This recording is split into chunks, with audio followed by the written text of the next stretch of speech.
Good morning, beautiful sisters. Happy Tuesday. I have our Sisters Unbothered weekly blog reading. We will also be talking about this on the podcast. Did you listen to the first episode last week?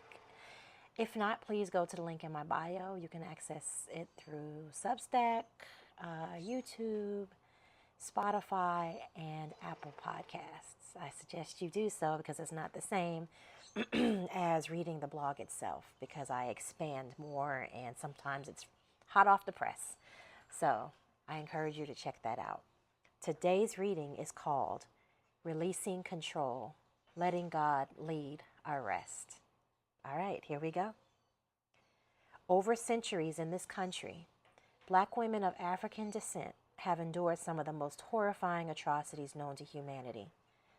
I know, I may sound dramatic, but enslavement and the destruction of women's autonomy are as old as mankind itself.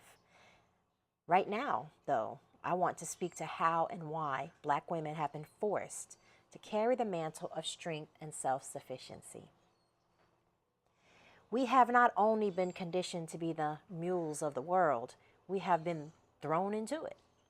On average, a woman in America carries the burdens of gender roles, domestic responsibilities, financial demands, societal expectations, political struggles, professional ambitions, and even ministerial duties.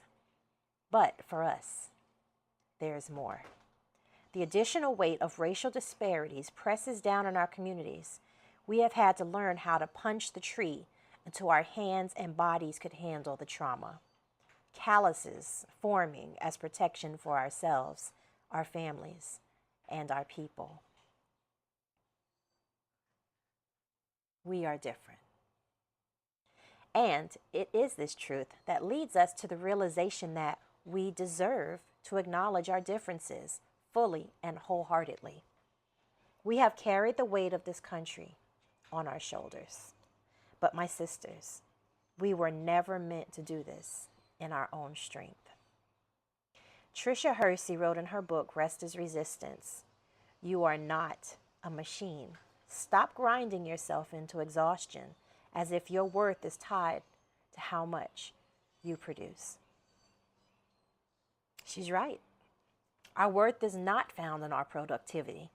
When we accept this truth and release the illusion of control, we open ourselves to divine rest. And that choice, that refusal to submit to a system that depends on our exhaustion, that is a form of resistance. The world tells us, work harder, hustle more, be your own strength and wisdom. Our Creator says, be still and know that I am God. Releasing control, a radical act of faith.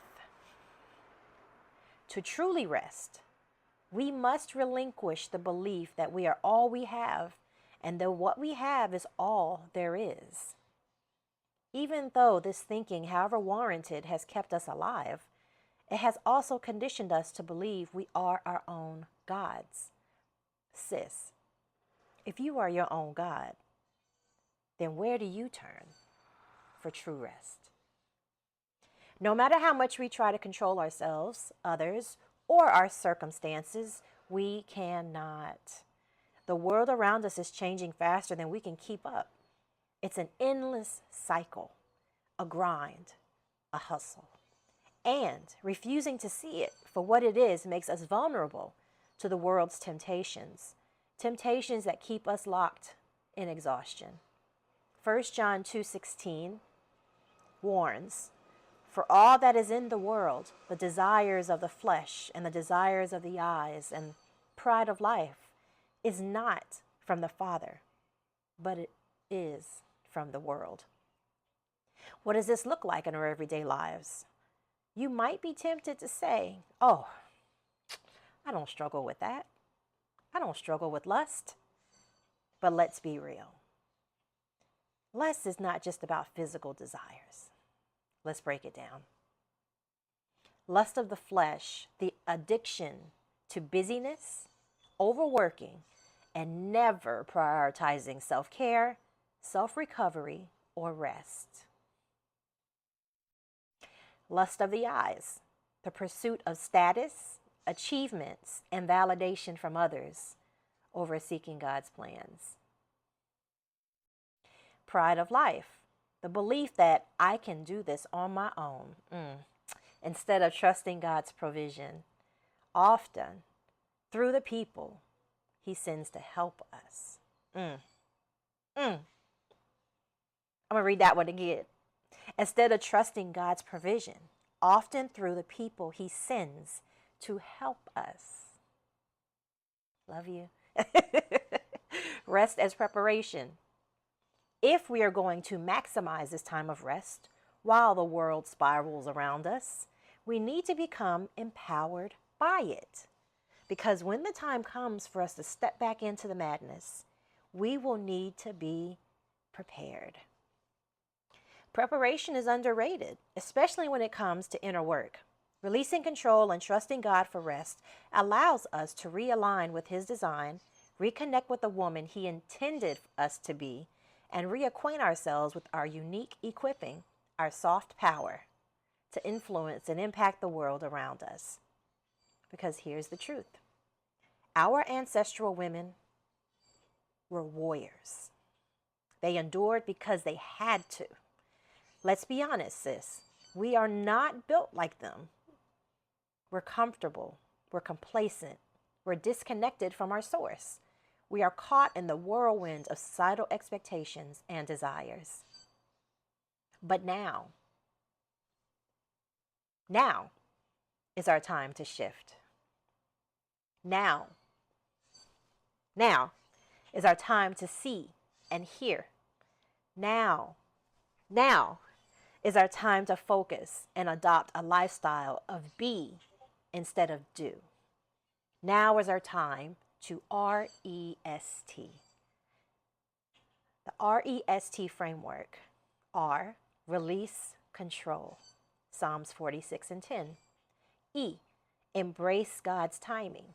Ecclesiastes 3:1. S, sit in His presence. Matthew 11:28. T, trust in His provision. Philippians 4:19. Our call to rest. We have been given this time, a carved out sacred moment to let go, to rest in Him, and to show up in this messy, chaotic world as our best selves. Healed, whole, influential, impactful, strong, and powerful. So, set your intentions. Prioritize your time with God through prayer, through Sabbath, through His Word, and prioritize your self-recovery and self-discovery. Ask yourself, who are you according to Him? How should you be spending your limited time and energy? What is your purpose, calling, and current assignment? Fast from the hustle, fast from the grind, and remember, self-isolation is the pride of life. We were never meant to do this alone. We need each other.